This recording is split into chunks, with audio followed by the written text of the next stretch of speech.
Masih berhubungan dengan penambahan biaya atau extra charge pada penjualan produk Anda.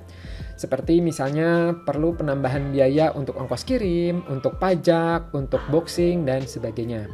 Nah, ternyata ada salah satu hal ya, kecil atau sepele yang bisa Anda lakukan dan ternyata ini bisa berdampak cukup positif terhadap tingkat penjualan atau minimal terhadap purchase likelihood calon customer Anda, yaitu adalah dengan melakukan perubahan atau penyesuaian pada ukuran penulisan penambahan biaya tersebut. Apakah sebaiknya penambahan itu ditulisnya dengan ukuran besar atau sama saja dengan harga awal atau lebih kecil.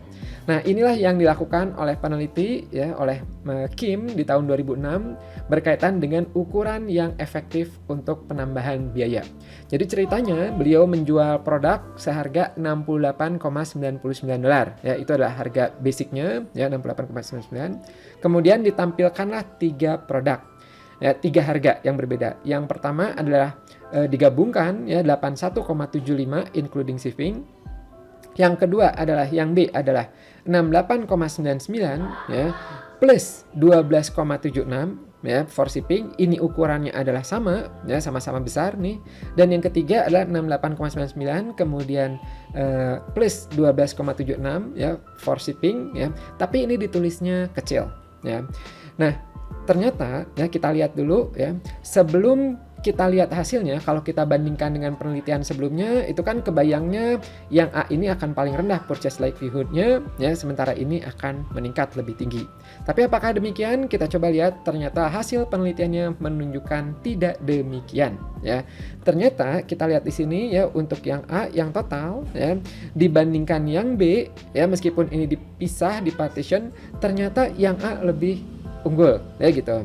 Nah, kemudian dibandingkan dengan yang C yang tulisannya lebih kecil, ternyata yang ditulis lebih kecil ini yang paling tinggi purchase likelihood-nya ya.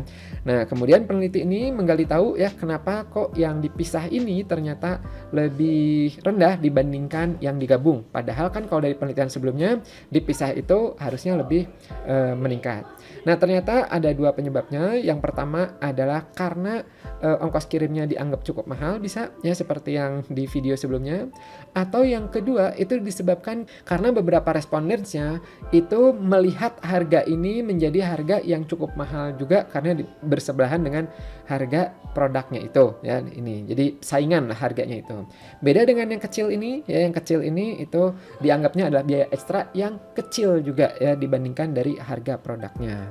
Nah, sehingga kalau melihat dari penelitian ini ya, kalau dari penelitinya itu menyimpulkan bahwa present surcharge in smaller type than the base price. Ya, jadi usahakan untuk memperkuat efek dari pemisahan harga ekstra, itu usahakan gunakanlah ukuran yang lebih kecil sehingga tidak bersaing dengan harga utamanya. Contoh misalnya seperti ini ya, misalnya Anda jual sepatu harganya 1.350.000, ada asuransinya ini biaya ekstranya tulislah dengan ukuran yang lebih kecil.